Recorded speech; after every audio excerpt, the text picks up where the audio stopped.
Welcome, everybody, to another episode of Beyond the Case, which is a podcast where global leaders from Harvard Business School's OPM community join in a personal capacity and they share the real decisions, life principles, and mental models that go behind building enduring companies. Today's guest is someone who has spent more than 3 decades building one of India's most respected education systems. He is the founder and CEO of CareerPoint, and he's guided thousands of students, their parents, and other professionals with his core mantra in life, his core philosophy, which is pursue excellence and everything else will follow. His name is Pramod Maheshwari. Welcome, Mr. Pramod. How are you? I'm absolutely fine. So, and thank you very much for having me on your show.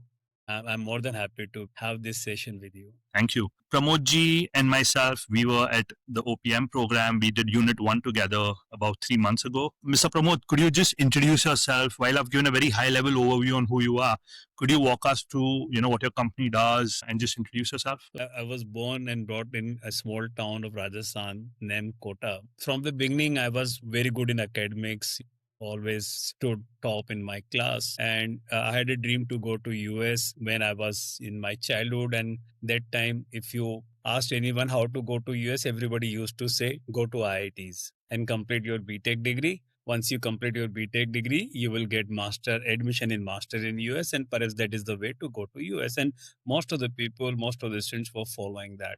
I also had the similar dream, work very hard, was fortunate to get admission in IIT Delhi. I share my thoughts with my parents that I want to go to US. And that day, when I shared this thought to my parents, my mother said something which actually changed my life completely. She said that if you go to US, you may never come back. And even if you return, it may be too late. Maybe you won't see us in this world anymore. And that line shook me. I thought of myself. My parents had given almost 22 beautiful years of their life to me. They raised me, they supported me, they believed in me. And now, if I left, then what about my responsibilities? So I made a decision to stay in Kota. Staying back in Kota was easy to decide, but the real problem was that I had no job, no business, no plan. 22-year graduate with full of ambitions, wanted to conquer the world, had no plan. My father had a business, but honestly, I didn't like that. There was nothing meaningful for me to do in that business. So in reality, I was a qualified BTech engineer from one of the most reputed engineering institution of India, but I was unemployed. It was in 1993. And then something happened. Something small but life changing for me. My neighbor, his name is Utkarsh, he used to come to me to ask doubts in physics, assuming that being an IITian, I will be able to assist him. And I used to spend time with him. So one day he told me that, few of my friends are also preparing for IIT-JEE and facing a lot of challenge, lot of issues in physics. So why don't you teach us physics in a professional manner?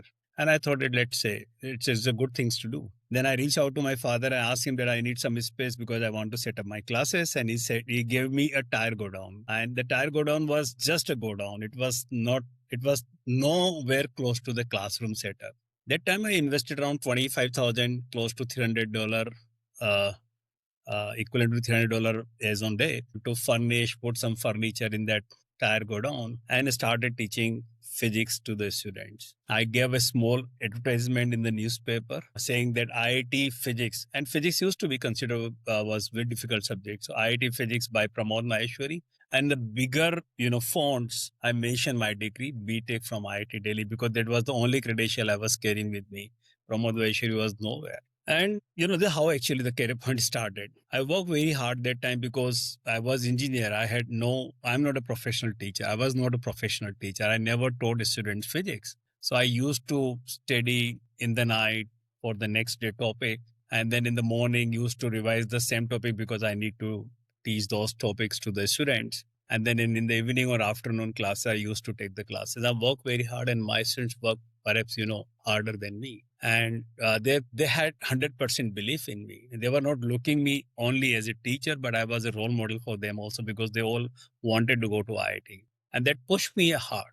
Fortunately, in the first year, 15 students from my classes qualified IIT-JEE and got admission into IITs.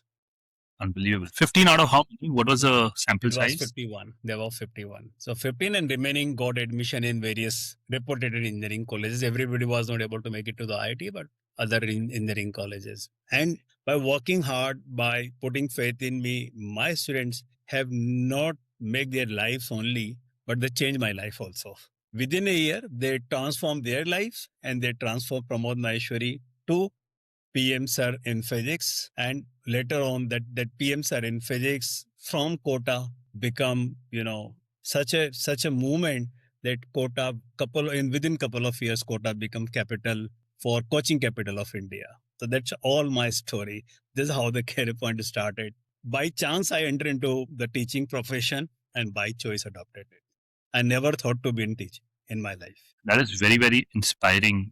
You spoke about the soft skill you have of how you recognized the emotional value of what your mother was mentioning to you, that they've invested lovingly 22 years in your upbringing. And from what I understand, you have a brother as well, correct? Yes. From the Indian culture, and also me having a brother and having lived through this, it's probably more tempting to think that, hey, one of the children can stay back, the other one can go ahead, get international exposure, and then you all can figure it out. And I've been through this journey myself. But hats off to you and your family for the soft skills that you all have developed, for the emotional value that you all understand. I think we talk about life principles in the form of business, but this life principle supersedes all of that, recognizing the emotional value of someone who stayed so close to you. And you spoke about your mother. I'm sure this same level of understanding carries forward to any other relationship you have. So I Right. So respect if it a lot. Yeah. So, and if you remember one of the class of Professor Anant Raman, where he mentioned four balance sheet, and in those four balance sheet, in our class, the last and the most important balance sheet, he told us that it was a relationship which you maintained in your life. And perhaps I was fortunate that without knowing all those fundamentals and all those importance of the, importance of relationship in the life, I was fortunate and amongst the few fortunate was able to value or perhaps by chance enter into that relationship bonding with the family. And let me tell you one thing, because of that relationship, the bonding with my family, whatever I am, because of that only, because of my parents, my brother, my wife, they supported me. Like I just nobody can get success because I can't, at least for me, I cannot. I could not have achieved that much of success in my life without support of those people. So I was able to relate when the Professor Nandraman was saying that this is the most important balance sheet of your life, and I was able to relate with my early days of my career. I, I had come into this conversation thinking that it will be focused on your growth story, the fact that I have knowledge about your success.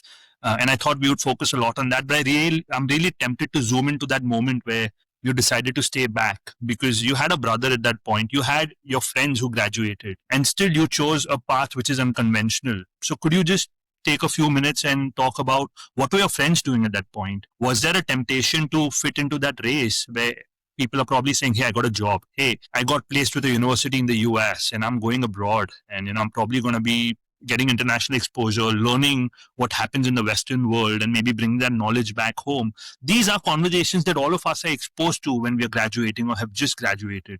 And so there's a very strong temptation to go along in that route. And you chose to not follow the usual path. So and it was not easy. In fact, for almost 7-10 years, I was absolutely confused whether I taken the right decision in my life or the wrong decision. Because most of my friends went to US. They were initially pursuing their masters, and then after they started either their own companies or joined big company, large companies where everybody dream of working. And when you compare yourself with your friends, and comparison is natural. You spend 4 years in hostel together, discussing about your career plans, dream a lot together. And then all of a sudden things get completely changed. So it put a lot of pressure, confusion, and always you keep evaluating your decision. And just to share with you, in somewhere in 2000, that was the time of .com. That was a .com era. A couple of my friends, very close friends who went to US, started companies and sold companies in very good valuation. And I thought what I did in my life, I'm simply teaching physics in Kota. And I got a bit depressed, kind of a depression, like I'm doing absolutely wrong in my life. I took, wrong decision in my life. I should have taken other decision. And that was the moment when I realized that whatever decision I've taken now, I have to make it correct. So I want to, if really wants to grow, I need to grow in the business, in the profession which I am doing. And then from 2001, I decided to take, make the career point significantly large, beyond what I imagined, that time. And that's how sometimes, comparison put a lot of pressure on you. But if you are able to handle that and convert that comparison or pressure into a motivation to achieve something, you are able to find a way to do something meaningful in whatever profession you are. And that's what happened with me. But yes, you are right. There was a lot of challenges initially in first 6 7 years. Yeah, it sounds so much easier today that so many decades have passed, maybe 3 decades have passed. And so that moment sounds very tiny, but I'm sure it felt like a drag to you when you were living through it. So thank you for sharing that. Talking about your early years when you started a business, were there any moments that fundamentally shifted your approach towards entrepreneurship? Not really. I'm actually in the service industry where the result of my students are only the outcome, or only I would say the outcome of my efforts or my business. So right from the day one, my focus was, just as you in the beginning said, pursue excellence, everything else shall follow. So I was pursuing excellence. I was just putting efforts to make sure that students who are coming and joining Career Point should get success in their life and should get into IITs or best of the engineering colleges or medical colleges. And that's what we've been doing. And trying to improve our processes, systems to make the entire delivery of education to the students effective and result oriented. So it never changed my thought process. I still live with the same philosophy that pursue excellence, do what best you can do for your students. Rest everything else will follow, whether it is money, whether it is recognition, respect, opportunity, long-term growth, etc. Everything will come along, because at the end of the day, if you remember one thing our professor used to say, make your customer hero.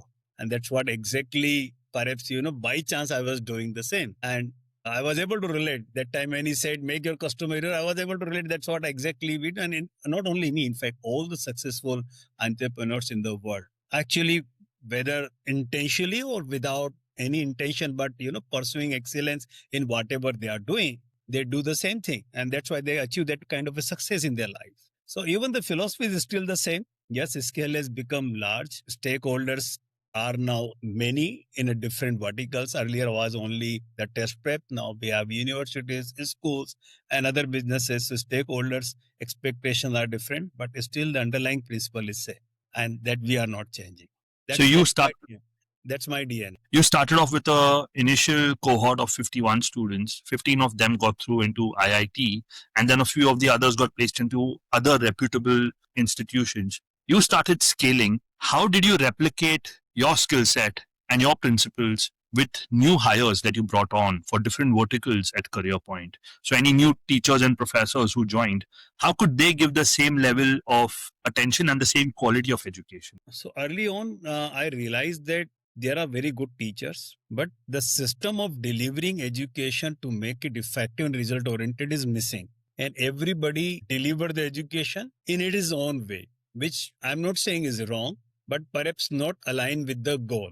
So the very thing which we did in our organization was standardization of processes, whether how to take class, how to assess a student, how to give them feedback, how to identify the weak areas of the student, how to work upon those, and even in the delivery of the class, how to manage the blackboard, how to write on the board, what should not write on the board, how to handle the students who are not focusing in the class, how to take care of each student. So we have created an entire, we did the entire standardization of all the processes. And whenever we used to hire a faculty member, he was supposed to go through a training program for 3 months to 6 months, uh, not only about the subject or in the subject which he or she is supposed to teach, but the peripheral processes. So we were perhaps, among few initial institutions in India in test prep who started training center for new hires. And in those training centers are more about processes, standardization of processes. And if you remember one thing again,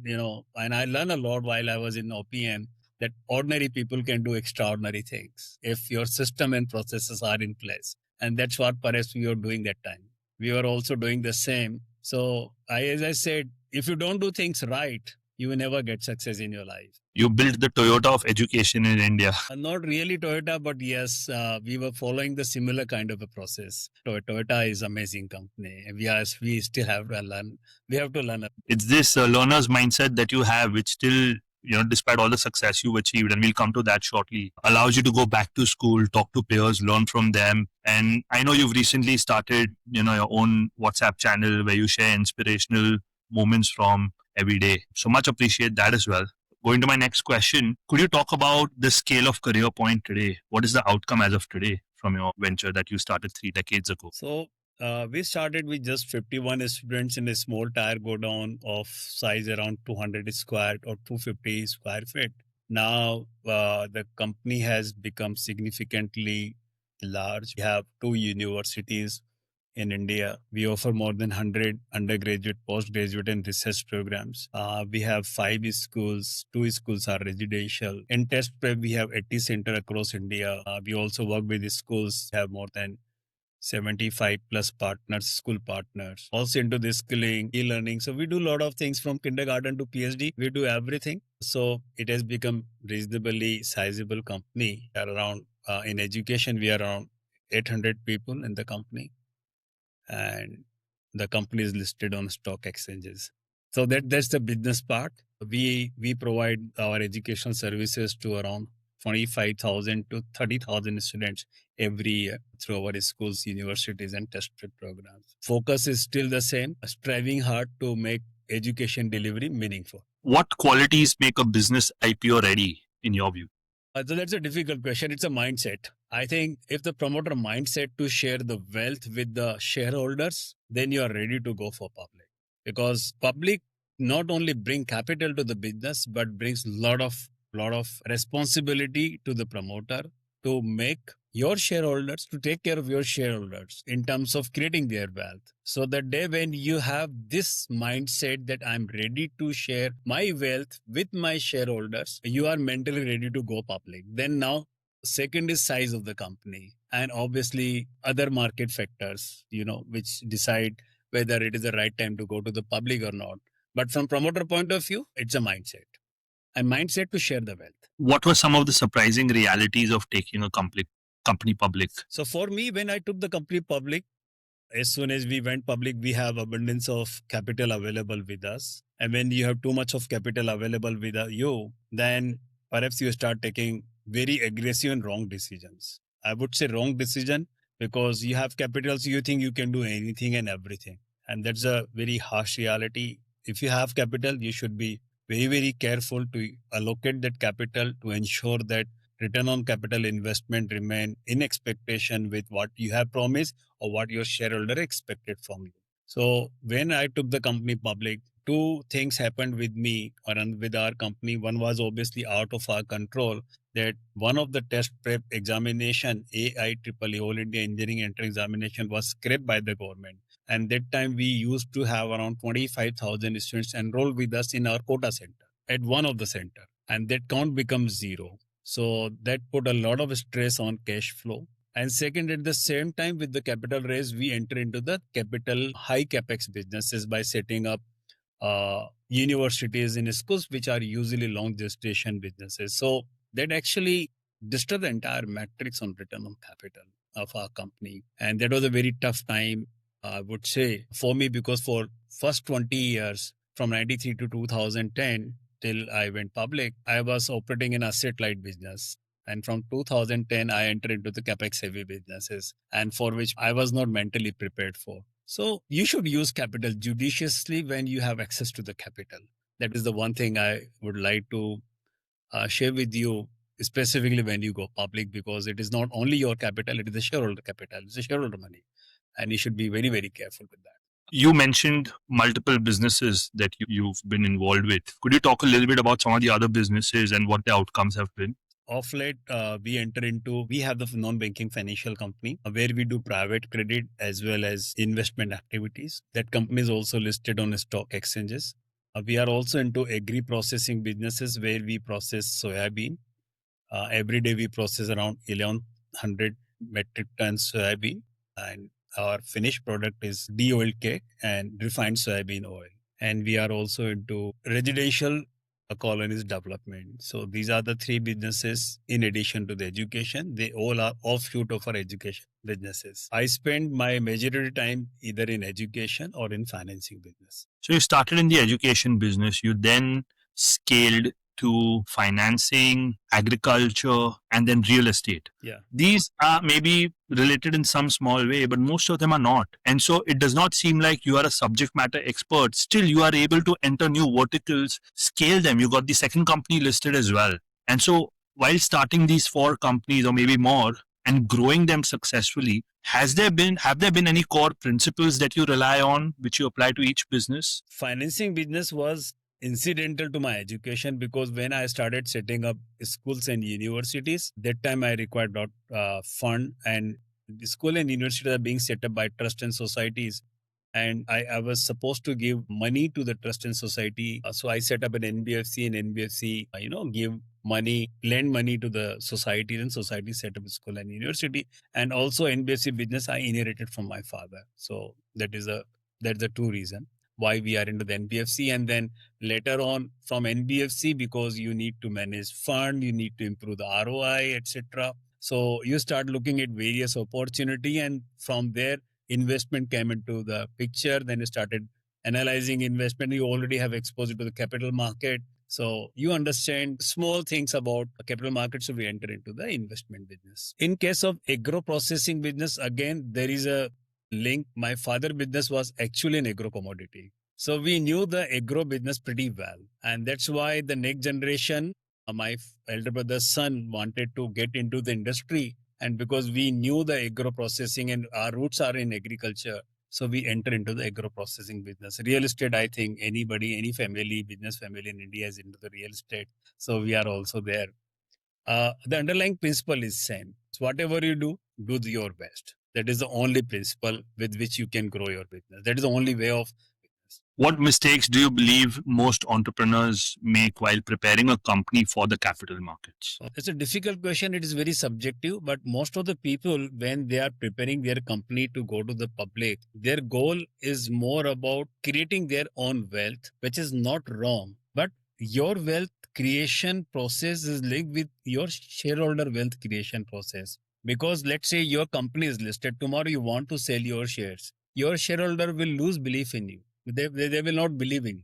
So unless you are not able to create the wealth of your shareholder, you will not be able to create your wealth. So think about what you can build for your shareholders, what you can create for, what value you can create for your stakeholders, which most of the people don't focus upon. And sometimes many people expect too much of valuation. Maybe wrong, maybe right. It's a debatable issue. But for me, you need to see what is your requirement. If you need capital, to grow your business, focus on capital, not on the valuation. It doesn't make any difference whether you have 75% of your company or you own 60% of your company. It is more important whether you have sufficient oxygen, which is capital, to run your business or not. If you don't have sufficient capital to run and grow your business, your stake in the company is meaningless. And I've seen, I keep interacting with the people who are planning for an IPO. They are more worried in most of the discussion. They are more worried about the valuation and less worried about what capital your company required.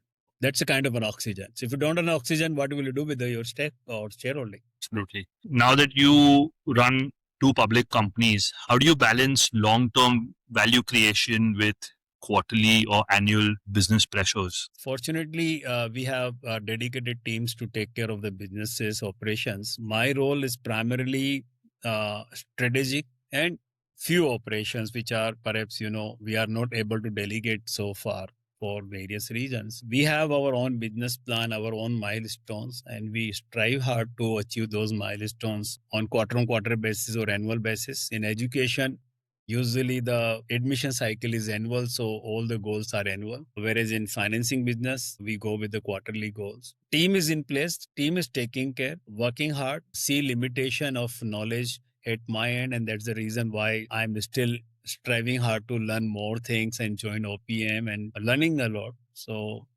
trying to find a balance. I'm in a particular orbit. I want to change my orbit now. I'm revolving in an orbit and putting efforts. And so far, we are able to reasonably deliver value to our shareholders. And I believe that in times to come, as we change our orbit, things will become better. Could you talk a little bit about the evolving landscape of e-learning in India? How do you see that maturing? E-learning, I have my opinion in skilling, upskilling and higher education. E-learning is very feasible and acceptance is growing day by day because the student in the college or university or working professional, they understand the importance and they have patience to learn online. But in K-12 segment, I don't believe e-learning is feasible as of now. Though there many companies have been doing a lot of experiment in K-12 space, but have not succeeded so far. And I don't see any visibility that anybody will be able to get success through e-learning in K-12 space in next 5 to 10 years. But yes, in upskilling and higher education, it is going to change completely the entire delivery system in India. If you've been following closely the higher education space, even UGC, University Grant Commission of India, has allowed 40% delivery of education online. So it is being accepted, and I think it will change the entire way of learning and delivering education in higher education and upskilling space.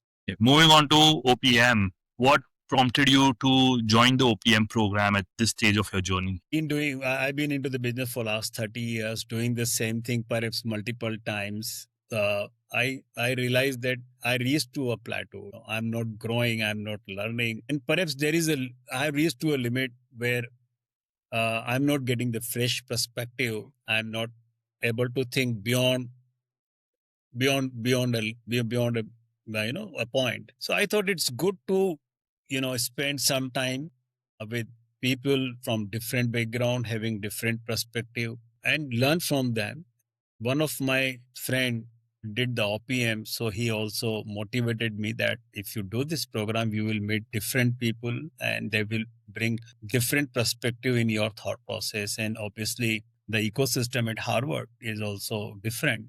I thought it's good to go for this program, and that's why, just to upgrade myself. Uh, Again, as I said, I just wanted to move to the next orbit, to change my orbit. I was in OPM. What frameworks or discussions at OPM had an immediate impact on your mindset and on your businesses? So one thing I remember, don't react, respond. I'm very, very aggressive when I do the business. And when Professor Raman said, don't react, respond, that was something, first thing which I immediately accepted, and that have changed the way I've been working. I remain pretty peaceful nowadays. And, taking decision in a very simple and calm manner, that's helping me a lot. I'm now committing less mistakes, specifically when I interact with the people. I'm able to understand from where my team is coming from, what is their perspective. I'm giving patience listening to them, and that helping me to manage the operation effortlessly, I would say. So that's the one thing. There are many things like strategy class. I learned that strategy don't fail. The organization fail actually to accept the change or to implement the strategy. All strategies are correct. So again, the alignment of the team, training of the team, helping people or enabling people to accept, to implement the strategy is also very, very important. Perhaps I knew all those things before joining OPM, but the way it was being reinforced by the faculty members during the discussion with the peer group, that helped me a lot while doing anything in the business or taking any decision in the business. I think it is with everyone. Everybody must be remembering the classes like make your customer hero, don't react, respond, execution beats strategy, ordinary people do extraordinary things. I was used to used to get frustrated with the people and used to say, yeah, these people can't do anything. They are useless. And I'm the only unfortunate person in this world that I got this kind of a team. But now I started respecting them. I started analyzing the system processes and started enabling them. So that's helping me a lot. People are also happy Because when you give them respect, when you enable them, when you train them, and when they are able to do the things in the right way, which you could appreciate, they also feel lot of job satisfaction. No, they also feel they have contributed something in the growth of the company, and that brings a very healthy culture in the organization. So a lot of things I learned there. The culture is not a system; it is kind of a tolerance you have. To what extent you can tolerate the people and remain cool without reacting. How can you respond to those situations to align everyone to a common goal? And then only you can win. Many things. What are some of your habits or routines that have contributed to this journey of success that you've been on? I'm very focused, very hardworking. I believe hard work beats talent. So I still believe that sometimes hard work beat talent. So one of my habit that once I decided to do something, I remain extremely focused on that. That is my key habit. Second, under pressure, I'm able to do better work than if I don't have any pressure. So in a complex situation, in distress situation, I'm able to remain cool and able to take decisions. And I believe that for every negative thing, there is a positive, thing also exists. And fortunately, I always try to find a positive situation in anything wrong going around so that you can find the solution. So finding solution is more important. See, there is no difference between success and failure.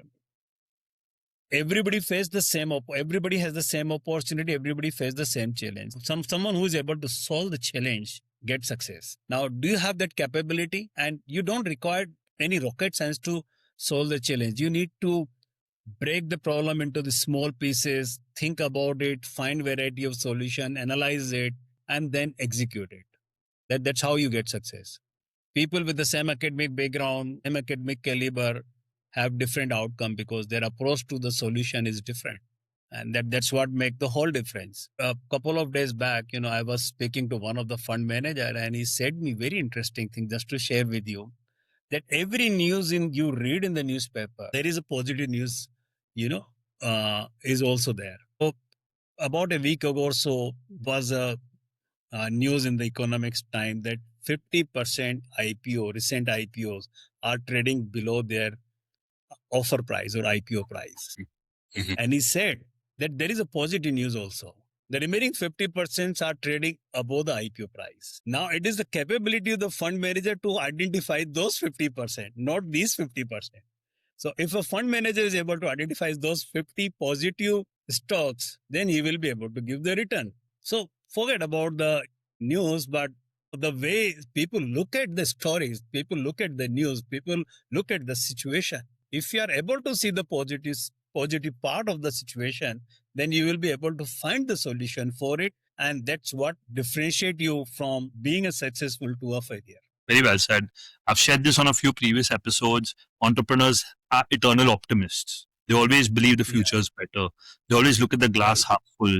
They always feel 50% of the stocks. That's the narrative they catch on. 50% of the stocks have fared better since their IPO. Very true. Very well said. What advice would you give a younger version of yourself who is starting a business today in India? That's a difficult question because in what business you are, that all depends on that business. And you just give me a minute's time to think what advice I can give to them, because what should I say? One thing I would like to say, like start small, but start real.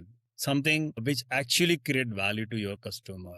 One thing. Second, based on the current startup ecosystem where people believe in burning cash, I would say cash flow is oxygen.